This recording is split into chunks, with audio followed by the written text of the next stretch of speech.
a auga dos ríos, das lagoas, dos 1001 torrentes que descenden da serra. Será unha constante compañeira do camiñante que segue o camiño das estrelas.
Retomamos a verea sur en Laza para seguir os camiños que bordeando a serra levarán o peregrino ata Xunqueira de Ambía.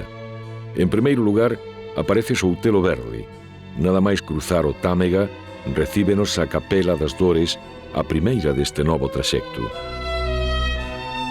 O camiño segue pola paisaxe de Tamicelas e Alberguería, que así se chama por ser este lugar pousada e antigo hospital de peregrinos. A igrexa de Santa María é románica e conserva no seu interior unha imaxe do apóstolo Santiago. Esta ruta xacobea atravesa o monte Talariño dende onde se chega a Bisbarra da Limia e Codesedo, lugar onde residían os cabaleiros de Santiago que protexían aos peregrinos da Vía da Plata. O templo de Codesedo é o edificio relixioso máis impactante desta ruta. Unha igrexa románica de grande alzada cunha torre cadrada que pertenceu á encomenda de Barra. O camiño descende dende o Veredo ata a Chaira da Limia, onde nos recibe Vilar de Barrio, cun albergue de moderna factura, por se non estamos en tempo e forma para continuar o percorrido. Case ninguén saia ao noso encontro nas localidades de Santa María de Bóveda e Gumareites.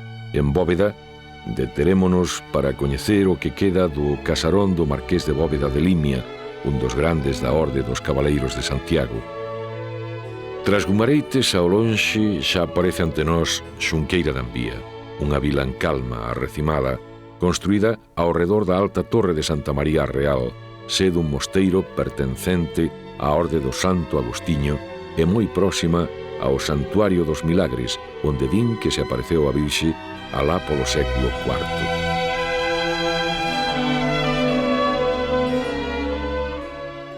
Eso porque la última vez que vine con mis amigos y era más joven y bueno, claro, ibas con los amigos y no veías nada y esta vez he querido venir solo pues por, no sé, me gusta mucho Galicia y ver la montaña y la naturaleza y para reflexionar más que nada y pensar en mis cosas.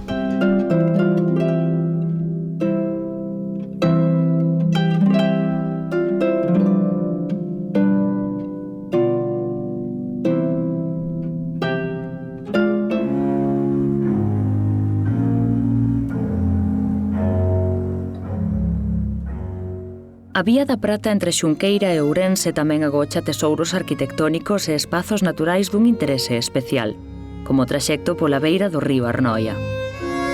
Os ríos e a auga forman parte da lenda desta ruta, aquí en San Xiao. Este santo é o que aparece nos escritos xacobeos como que axuda os peregrinos a atravesar os ríos. Esta é unha zona de numerosas pequenas vilas que, malia estar gardadas no esquecemento, seguen a estar presentes na historia. Continuando o camiño chegamos a Pousa, que posúe capela para adorar a Virxe Peregrina. Mais adiante Vilanova recíbenos con casas brasonadas que lembran antigos señoríos. A espiritualidade latexa nestes espazos de Armariz e de Casares, onde collemos a desviación para Santa Mariña de Augas Santas. Contan algunhas crónicas religiosas que esta santa morreu aquí martirizada. Aquí, neste mesmo lugar declarado como conxunto histórico e monumento nacional, pola súa igrexa románica de Santa Mariña Mártir, do século XII, con 3 ábsidas e de 3 naves en cruceiro. O románico segue presente nesta ruta, nos templos de Rabeda con 2 imaxes curiosas de Santiago Peregrino, e no das Pereiras, lugar onde a verea sur conflúe co camiño que ven da Llariz. Ambos serán a partir daqui unha única vía da prata, ata Ourense. Pero antes de chegar á capital, o camiñante debe gozar de encantadoras vilas como a Castellana, Noalla e, sobre todo, Seixalbo. Seixalbo é todo un conxunto arquitectónico de interese, pero especialmente pola súa igrexa, con raíces mozárabes e estilo plateresco abovedado, xa que data do século IX cunha reforma posterior no XVI. Xunto a este templo está o albergue dos vellos camiñantes que utilizaban a medieval verea real de Castela, é dicir, a Vía da Prata.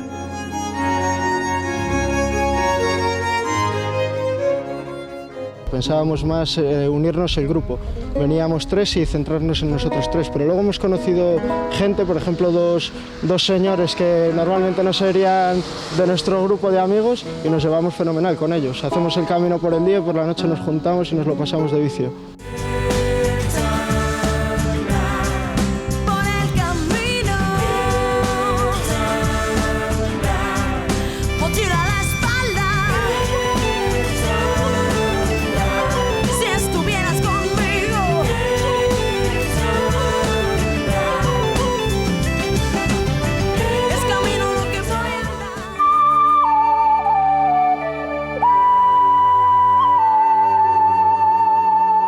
Neste edén de esculpidas pedras quedan pegadas peregrinas ao longo dos camiños que tamén pisaron as lexións romanas. Os camiños seguen os pasos do santo Rosendo, que foi frade e fundou o mosteiro máis importante do sur galego. Que aquí, ao lado do Portugal do Xurés, a vila antiga é tamén de pedra milenaria, nada da rocha primixenia da gran montaña, personalidade xeolóxica que diferencia o seu nacer cósmico. Pedra cincelada polas encalecidas mans de anónimos artistas capaces de crear templos con torres que medran cara ao ceo sobre todas as cousas, mentras só se escoita a música das súas campás, que resisten o paso dos séculos como testemunhas da ruta. Pedra santa que habita no silencio dun mosteiro, pedra que se deixa cariñar pola auga cando é fonte. É a cultura do pasado sempre presente no apaixonado camiñar de todos os días.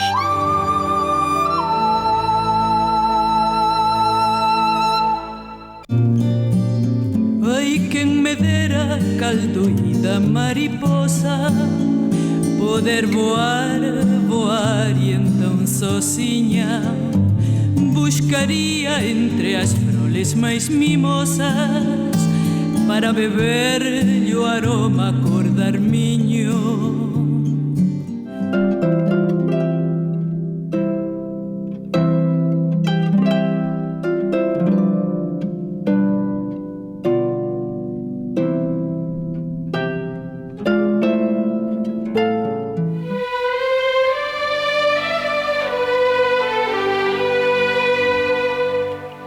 Ao longo dos séculos, numerosos peregrinos fixeron súa unha ruta xacobea, de casi idéntico percorrido co da romana Vía Nova ou itinerario de Antonino, para acceder dende o Portugal fronteirizo de Portela do Home ata Ourense, e seguir dende a bella áurea a Vía da Prata das peregrinacións a Compostela. Esta ruta está chea de restos da romanización. Dende as termas de Río Caldo en Lobios, os romanos trouxeron a Galicia a cultura da auga, ata o campamento Aquis Querquennis de Bande. En Bande, o camiñante que escolla esta ruta terá a oportunidade de coñecer un dos templos máis antigos da cristiandade. A pequena igrexa de Santa Comba, visigótica con elementos de etapas moi anteriores, e que foi cenobio feminino no século VII. Unha pequena maravilla con pinturas murais do século XVI na que se custodiou o corpo de San Torcuato, un dos primeiros discípulos do apóstolo Santiago.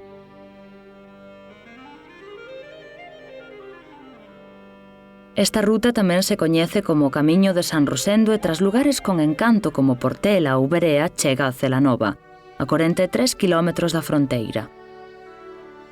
Pola rúa da Botica éntrase na Praza Maior e accédese ao mosteiro que este santo fundou no ano 935. Unha grande obra que inclúe unha igrexa románica dunha espectacular fachada e interiores cun magnífico órgano en uso e un retablo barroco de grande interese.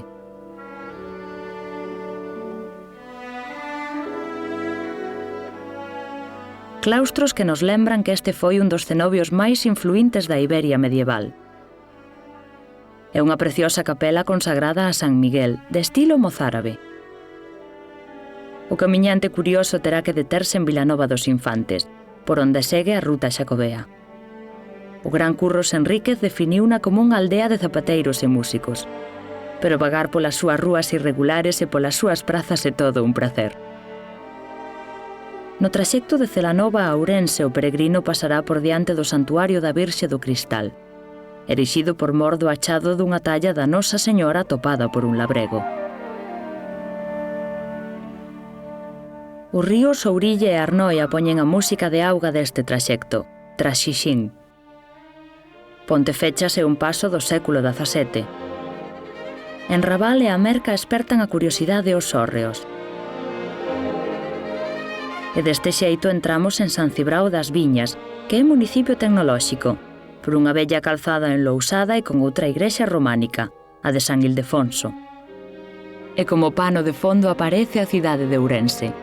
Nas augas das Burgas o peregrino atopará novos remedios para os seus pés doloridos e no seu casco histórico sentirá moi preto un rico pasado cultural. O peregrino devoto, porén, non se perderá a visita á Catedral de San Martiño, como fixeron todos os camiñantes predecesores, que consagraron este templo como igrexa de peregrinación. Os pés do Cristo prostrábanse agradecidos por chegar ata aquí e invocaban a súa protección para continuar. E o peregrino abraiarase outra vez, cando os seus ollos reparen no pórtico do Paraíso, extraordinario anticipo do pórtico da Gloria que se vai atopar na Catedral Compostelá.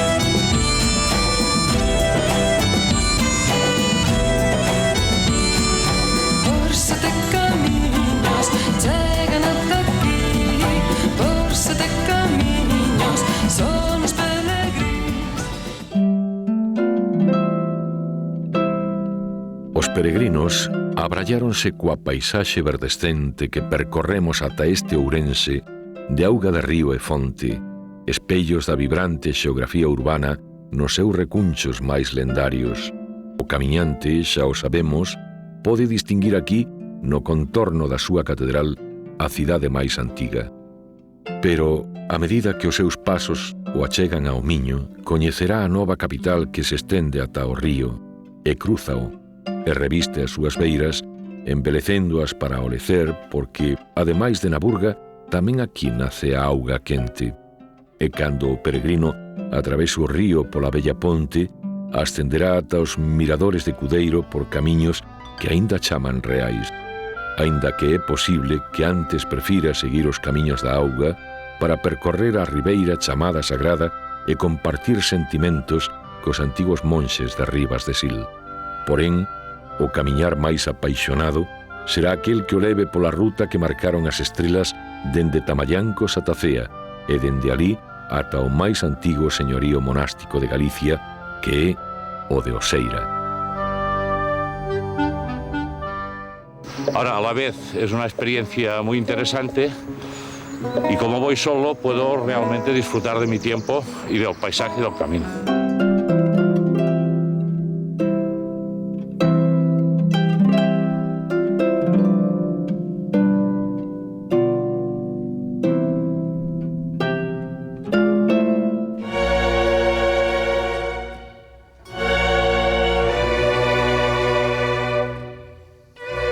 A Vía da Prata cruza o Miño pola bella ponte medieval para deixar Ourense.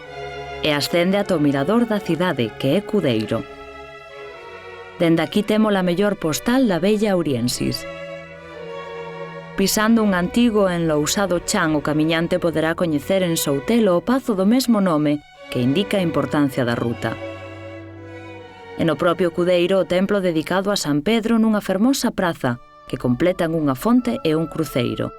A igrexa románica aínda nos ofrece por dentro unha delicia maior, a contemplación do seu retablo manierista. Segue ascendendo caracoles o Camiño Real, nome que recibe por estes lugares esta senda de peregrinos. Na costa, a talaia rochosa dominante sobre o oco ourensán, hai unha ermida recuperada e unha fonte. Por Sartédigos a paisaxe é o valor principal da ruta, e en Gustei veremos outra das xoias da tradición xacobea, a súa igrexa románica, que no seu interior está presidida por un Santiago Apóstolo pétreo do século XIII. O camiñante probará en Cambeo a carne o caldeiro e en Vilamarín sentirá curiosidade por coñecer o Pazo dos Condes de Ribadavia, que ten forma de fortaleza. O camiño pasa por Tamallancos, lugar de gran sona entre os peregrinos do medievo, pouco antes de Ponte Sobreira.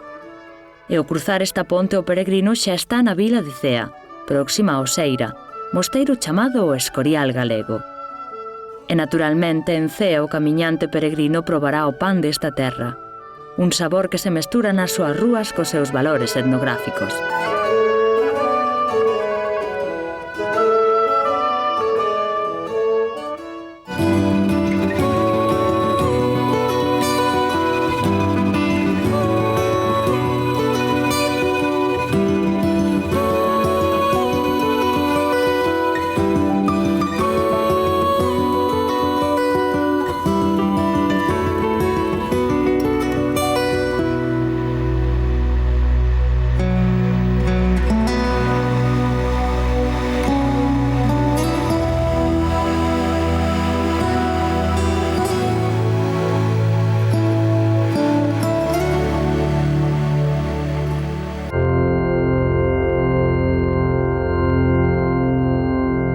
O rei Alfonso VII fundou en 1235 o mosteiro dos Anacoretas reunidos baixo a dirección dun santo chamado García.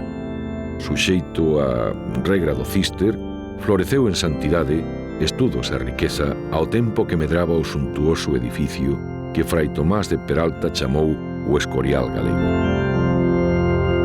Oseira mantivo o señorío monástico sobre xurisdicións, prioratos e igrexas que se estendían dende a Serra da Martiñá ata a ría de Pontevedra, sobre as vilas de Chantada, Carballiño, Santa Cruz de Arrabaldo ou Marín, vila que pagaba os seus tributos con maravillosos peixes do mar, especialmente polvo.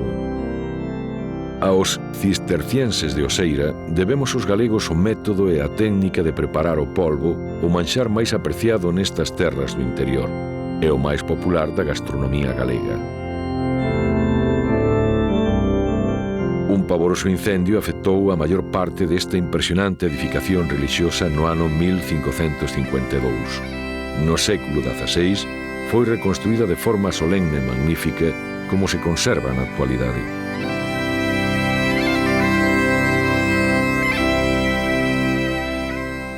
Sobre todo el primer día le he pedido al apóstol Santiago que me deje llegar a darle un abrazo, porque me vi un poquito perdido el primer día, la noche que dormimos en el segundo, y le pedí al apóstol que me dejara llegar a Santiago. Y aparte yo personalmente, por motivos que no vienen ahora a cuento, tengo una pequeña promesa prometida y quiero cumplir con él.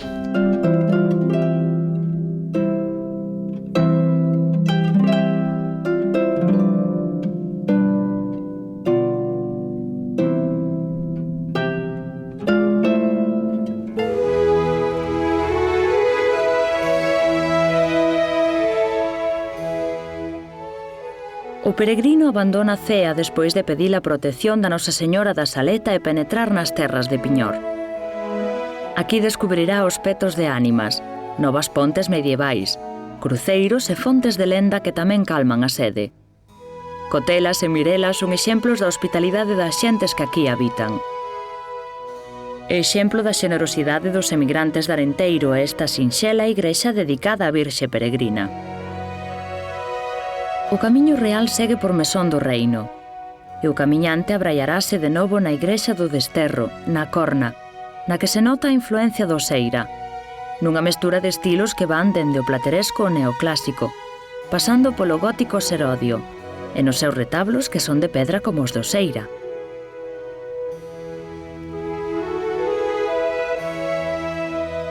O emblema deste tramo xacobeo, porén, está pasado do Zón e a súa igrexa, antiga abadía de monxas vieitas, e pasado ao santuario de San Salvador do O. No punto máis alto deste traxecto a ermida de San Domingos, do século XVII e aínda co escudo de Oseira, lémbranos a dificultade desta vía da prata na antigüidade. Que é frecuente ver neve nestes predios, mesmo nos invernos menos duros. Ata Puxallos, onde se prostrará ante San Roque na súa capela, o peregrino non acadará as terras de Lalín. Aquí a Vía da Prata está sementada de pequenas ermidas para dar azos ao cansazo dos crentes. Na Xesta de San Bieito, en Botos a de San Xoán, e en Donsión o templo de Santa Olalla, barroco, que seica foi construído por mestres e ebanistas da Escola Compostelá. O camiñante deixa atrás Ramil e cruza a que se coñece como Ponte do Inferno, que segundo unha bella lenda este era o sitio elixido polo demo para pasear, se cadra por ser o máis dificultoso desta ruta xacobea. Por fin, Lalín, e o que é primordial pro peregrino, Bendoiro, o albergue máis apracible que podíamos buscar. Un complexo froito da remodelación dunha antiga edificación, moi próxima ao Pazo de Liñares. Pero o camiñante está preto de Silleda, onde tamén poderá atopar albergue oficial da Sociedade de Xestión do Plan Xacobeo, e a ruta entre Bendoiro e a Vila Verde é toda unha tentación natural. Son recomendables dun xeito especial os arredores do río Deza ao seu paso por Taboada, ponte medieval incluída, onde se entrecruzan o Camiño de Santiago e a Vía Romana XIX. Taboada conta ademais cunha igrexa románica dedicada a Santiago Apóstolo. E xa en Silleda, na Vila Verde de Galicia, o peregrino terá que se deter en Dornelas para coñecer a súa igrexa, coa súa ábsida semicircular, na que traballaron os alumnos do mestre Mateo. Atopará o albergue e o camping preto de Bandeira, onde a empanada resultará un menú gratificante antes de reemprender esta peregrinación pola Vía da Prata. Hai ou non hai? Hai ou non hai? Hai ou non hai? Hai ou non hai? Hai ou non hai? Hey, go! Let's go! Hey, go! Let's go! Oe! Hai! Hai! Ou non hai? Hai! Hai ou non hai? Hai ou non hai? Hai! Se forma un ambiente de una solidaridad y una cordialidad extraordinaria. Hay una frase, buen camino, que lo resume todo y todos nos sumamos a esa frase.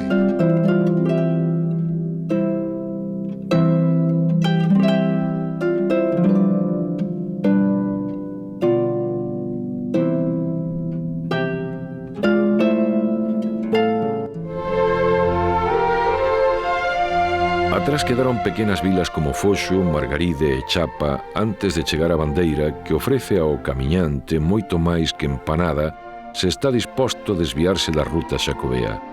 Os rápidos do Toxa e o Mosteiro de Carboeiro son lugares de recomendable visita. Logo o peregrino terá tempo de subir ao antigo recinto castrexo de Castrovite en Orazu e dende a ermida de Santa Mariña poderá contemplar o perfil do concello da Estrada, as parroquias de Orazo, Loimil e Oca. A Oca debe desviarse o curioso se quere coñecer o Versalles galego. O Pazo de Oca é espléndido polas súas edificacións, pero sobre todo polos seus xardíns, con fontes e máis estanques propios do soño romántico. Compre retomar a Vía da Plata para chegar a Vedra, que xa está próxima a Compostela. Vedra é verea ou camiño e foi sempre un lugar de paso, para os romanos, para os arrieiros e naturalmente para os peregrinos. Os seus mellores símbolos xacobeos están na parroquia de Vilanova, en Outeiro. Santiago Apóstolo ten aquí capela dende o século XVIII, polo tanto estamos no bo camiño. E isto nótase tamén nesta fonte barroca. Mantén unha inscrición que conta a lenda da raíña Lupa e o dragón que habitaba no pico sacro. O pico sacro, centro magnético, capaz de desfacer treboadas.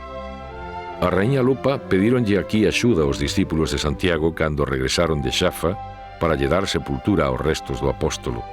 Dende hai 12 séculos, o pico sacro é a referencia para o peregrino que colle forzas cando albisca e estira os seus folgos para coroalo xa ás portas de Compostela. Cando o camiñante atravese as aldeas de Rubial e de Xeiro de Arriba nas terras de Boqueixón, o final aínda estará máis preto. Boqueixón, malia estar tan próximo á capital de Galicia, conserva en todo o seu territorio o encanto da paisaxe e da vida rural. E os seus espazos de auga poden ser un bo lugar de repouso antes de ascender cara ao final do camiño. Pola Susana, entramos en territorio municipal compostelán. O camiño achégase á capela dedicada a Santa Lucía, santa que cede o nome ao río e á aldea. Un pequeno tramo en costa e veremos xa as torres da catedral. A ponte e a colexiata do Sar románica, auspiciada por Xelmírez, acoden a recibirnos. O máis longo dos 7 camiños de Santiago cumpre aquí a súa promesa.